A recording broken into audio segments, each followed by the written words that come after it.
The Tobago Business Chamber expresses its concern over the rising crime wave that is presently engulfing our nation.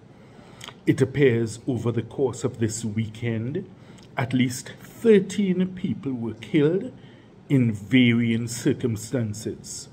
Some were outright murders, some were police killings, and in light of the recent report from the Police Complaints Authority and from what you hear from persons who witnessed some of these police killings, questions are going to arise again as to the propriety of the actions of the police officers in this regard. It appears, as far as the crime rate is going, that things are spiraling out of control. And we, along with the rest of the nation, waited with bated breath for the Prime Minister's interview and address to the nation when he spoke at the airport.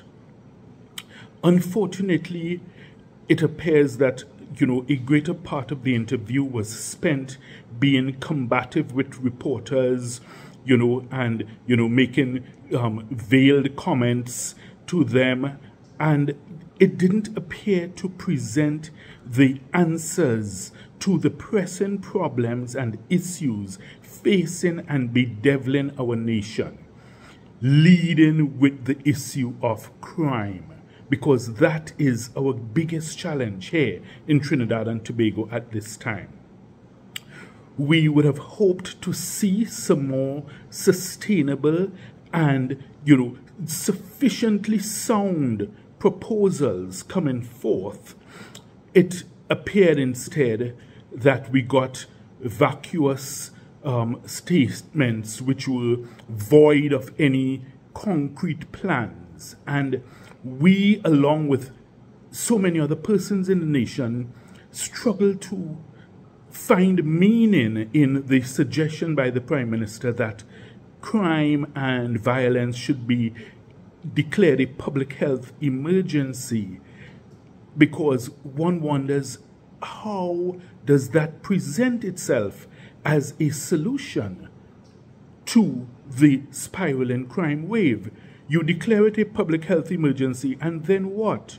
What do you do? And I think that's what the nation is looking for. The nation is looking for the solutions, not just a meaningless declaration which you post up on a wall and you have it framed and hanging there.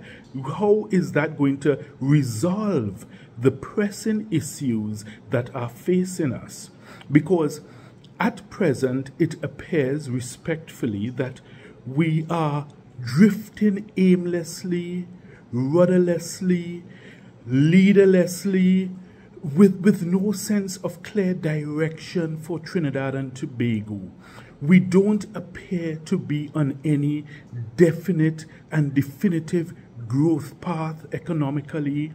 Our safety and security is at risk. You are again seeing persons saying that they wish to migrate because of the spiraling crime wave. So we ask ourselves, where are we really going in Trinidad and Tobago at this point? And we of the Tobago Business Chamber, we again pledge our commitment to work along with the government to help us all find solutions. But we're saying that there must be that leadership and its sense of direction and that vision and guidance from the top, from the government, so that other sectors in society can fall in place and play their parts. At present, we regretfully are not seeing that leadership and guidance at all coming out of the government. And we call upon the government to play its role, to fulfill its duty for which it was elected and put into office, and present clear, cogent, concrete, compelling, concise solutions as to how we are going to get ourselves out of this economic quagmire in which we find ourselves, and this crime quadrangle in which we all appeared to be ensnared, and, which it affects us all in one way or the other. We want to see a better Trinidad and Tobago, and we of the business community are willing to play our part, but we are saying that there must be a maestro, a leader of the orchestra, to pull all the separate elements together to make a beautiful, harmonious sound instead of the cacophony that appears presently to be reigning uncontrollably in Trinidad and Tobago.